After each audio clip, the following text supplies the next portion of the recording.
Taste the Daily. உங்களுடைய ஆட்சியில எல்லா துறையிலும் லஞ்சம், கலெக்ஷன், கமிஷன், கரப்ஷன் தான் தாரக மந்திரம்.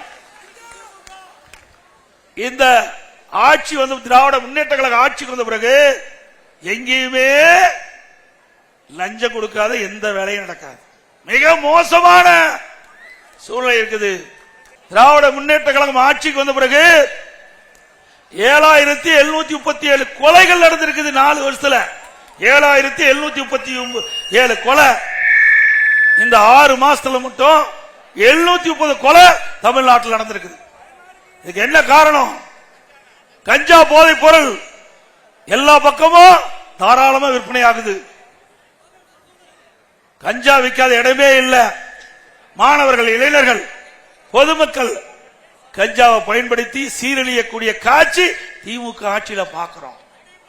நான் 3 வருஷத்துக்கு முந்தைய நான் குறிப்பிட்டேன், தொலைக்காட்சி வாயிலாக தெரிவிச்சேன், சட்டமன்றத்தில் பேசினேன், அறிக்கையின் வாயிலாக வெளிப்படுத்தினேன்.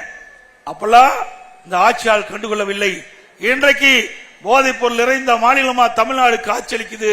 இந்த போதையால் இன்றைக்கு மாணவர்கள், பொதுமக்கள் சீரழியக்கூடிய காட்சி, இந்த போதையால் கொலை, கொல்ல, திருட்டு, வழிப்பறிவு, பாலியல் சீட்டல் அன்றாட நிகழ்வாக தமிழ்நாட்டில் இருக்கிற காட்சியை பார்க்கிறோம்.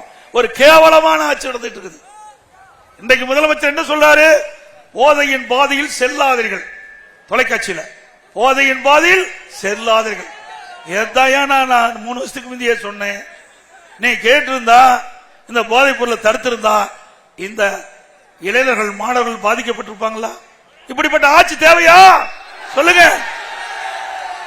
சட்ட ஒழுங்கு அடியோடு சீர்கட்டு விட்டது. 4 நாளைக்கு முந்தி பாக்குறேன், எஸ்ஐ போட்டு 3 பேர் 2 பேர் குத்துன்னு குத்துறான். சப் இன்ஸ்பெக்டர் 2 நம்பர் முகத்து மேலே குத்துறாங்க. அப்புறம் எங்க போய் நம்மளை காப்பாத்துறது? அந்த எஸ்ஐ அவர் காப்பாத்திக்க முடியல. நேற்றைக்கு முன்தனம் மணல் கொள்ள, ஒருவர் மணக்கொள்ளை தட்டி கேட்கிறார், மணல் அல்லது தவறு என்று. உடனே அங்க இருக்கின்ற அந்த மணல் மாபியா கும்பல் அவரை வெட்டி சாக்கிறாங்க. அதே இடத்தில் இறக்கிறார். அவருடைய தம்பி தடுக்க போறார். அவரும் படுகாயமடைந்து மருத்துவமனை சிகிச்சை பெற்று வருகிறார். அவருடைய தாயார் சிகிச்சை பெற்று வருகிறார். அதை வழக்கு போடுறது கூட காவல்துறை அஞ்சுகிறது. இந்த ஆட்சியாருடைய ஆணவத்தால், அதிகாரத்தால் அதை கூட தடை செய்கின்ற ஆட்சி திமுக ஆட்சி. திரு ஸ்டாலின் அவர்களே, அனைத்து இந்திய அண்ணா திராவிட முன்னேற்ற கழக ஆட்சி மீண்டும் தமிழகத்திலே மலரும். அப்பொழுது இந்த கோர சம்பவம், கொடிய சம்பவம், இதை வேடிக்கை பார்த்துக் கொண்டிருந்த அந்த மாவட்டத்தில் இருக்கின்ற காவல்துறை அதிகாரி, மாவட்ட ஆட்சித்தலைவர், ஆர்டிஓ, தாசில்தார், வருவாய்த்துறை, கிராம நிர்வாக அதிகாரிகள், அங்கு இருக்கின்ற இந்த துறைக்கு சம்பந்தப்பட்ட அத்தனை பேர் மீதும் விசாரணை கமிஷன் அமைக்கப்பட்டு சட்டத்தை முன்னிறுத்தி உரிய தண்டனை பெற்று தருவோம். என்ன, நாட்டு மக்களுக்கு பாதுகாப்பு வேண்டாமா? ஒரு அரசாங்கமே பாதுகாப்பு கொடுக்கலீங்கன்னா மக்கள் எங்க போறது?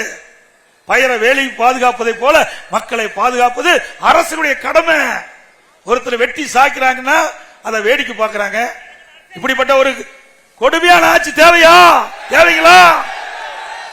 சட்ட ஒழுங்கு சத்தி சிரிக்குது. நான் அதான் அடிக்கடி சொல்றேன். இருக்கிற முதலமைச்சர் பார்த்தீங்கன்னா திறமையற்ற முதலமைச்சர், பொம்மை முதலமைச்சர். அப்படி சாவி கொடுத்தா நம்ம குழந்தைகளை சாவி கொடுத்து பொம்மையை வச்சுட்டா பொம்மை டப்பு டப்புன்னு கை தக்குமே.